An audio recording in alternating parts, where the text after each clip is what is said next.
Hello, my name is Bautista, and today we will take a look at one of the more recently developed therapy methods, acceptance and commitment therapy.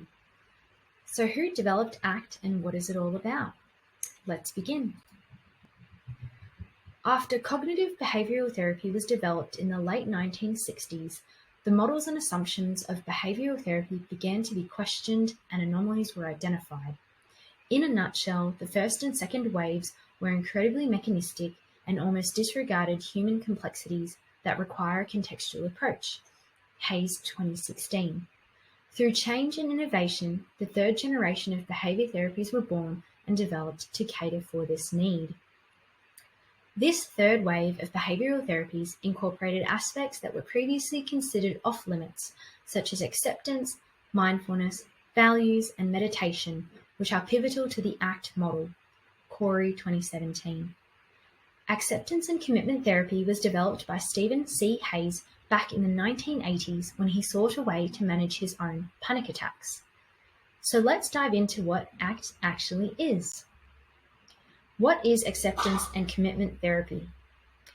Springer 2012 states that a primary goal of ACT is to foster psychological flexibility, which involves being able to take positive action rather than avoid experiences or emotions that are uncomfortable or unpleasant. ACT at its core addresses our negative perceptions of our thoughts, feelings, and sensations and helps us to achieve freedom from suffering and to live in line with our personal values.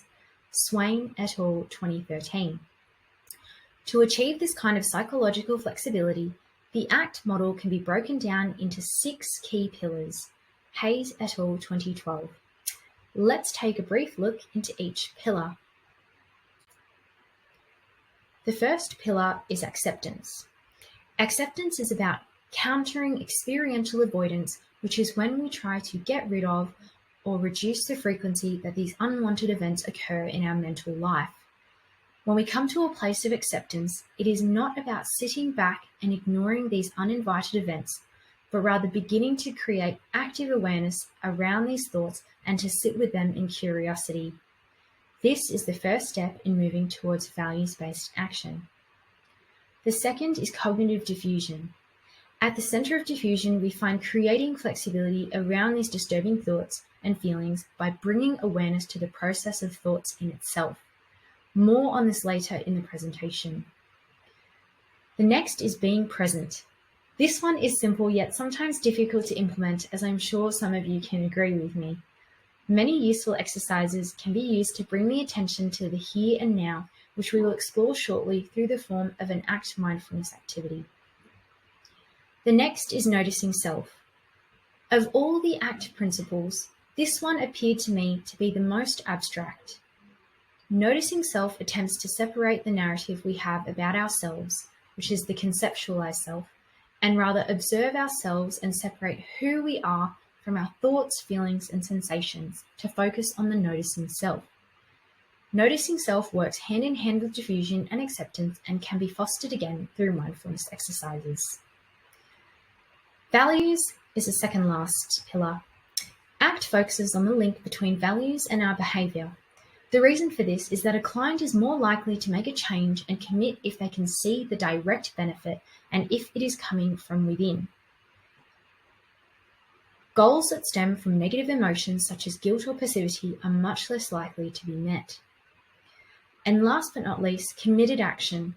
Linking our actions to our values is pivotal in the ACT model. Here, a client may be assigned homework via short to long-term goals that support them overcoming a problem area. Evidence shows that the ACT method does show high levels of commitment. Hayes et al. 2012. I am now going to take a few minutes to guide you through a mindfulness meditation, focusing on the 2 ACT principles of diffusion and being present. At the end of the activity, we will briefly summarize the exercise and how ACT can be helpful in dealing with our unhelpful thoughts. Harris, 2004. Hello and welcome to an ACT mindfulness meditation. Today we will be focusing on uncomfortable thoughts and practicing the art of diffusion and being present. Take a moment to get in a comfortable position and pay attention to your body.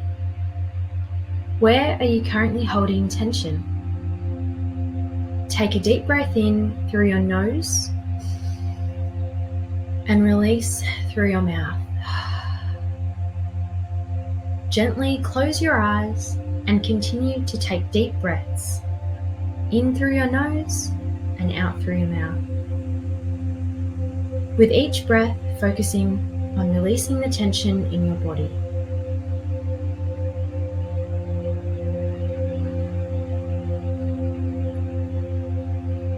Find a steady breath where you're no longer focusing on taking deep breaths and settle into a comfortable rhythm. Bring attention to your mind and your thoughts.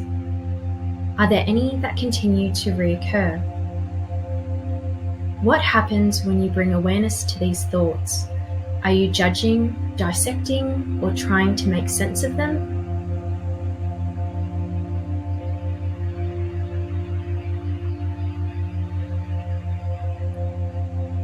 Sometimes, if our thoughts are disturbing or uncomfortable, we may feel attached to them. Do you believe the thought that you are having? What emotions and feelings are coming up for you? Continue to pay attention and bring awareness to your thoughts and how they make you feel.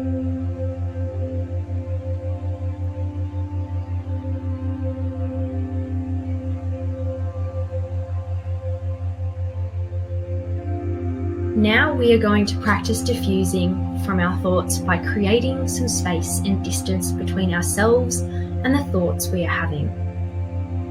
Recall the thought or thoughts you were just having. Was there one particularly uncomfortable thought that stuck out? I now want you to take that thought and truly believe it.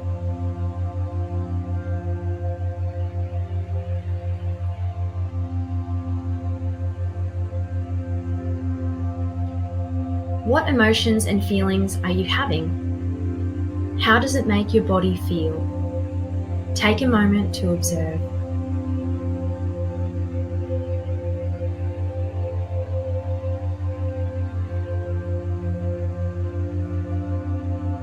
Now let's have a go at relieving this discomfort. Take the thought that you were having, for example, I'm not going to be a good counsellor, and place the words, I'm having the thought in front of it.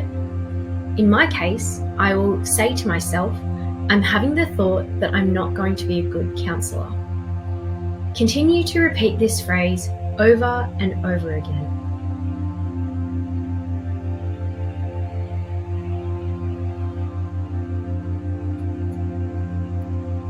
Do you feel less angry or less upset?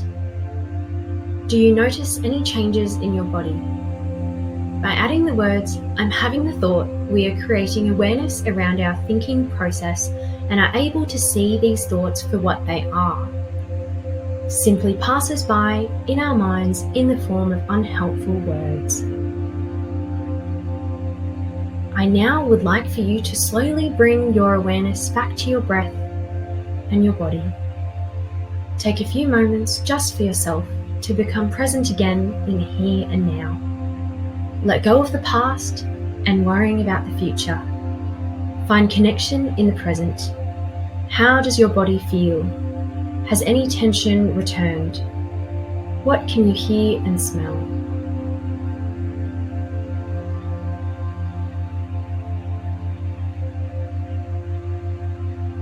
When you are ready, feel free to gently open your eyes and give your shoulders a shake.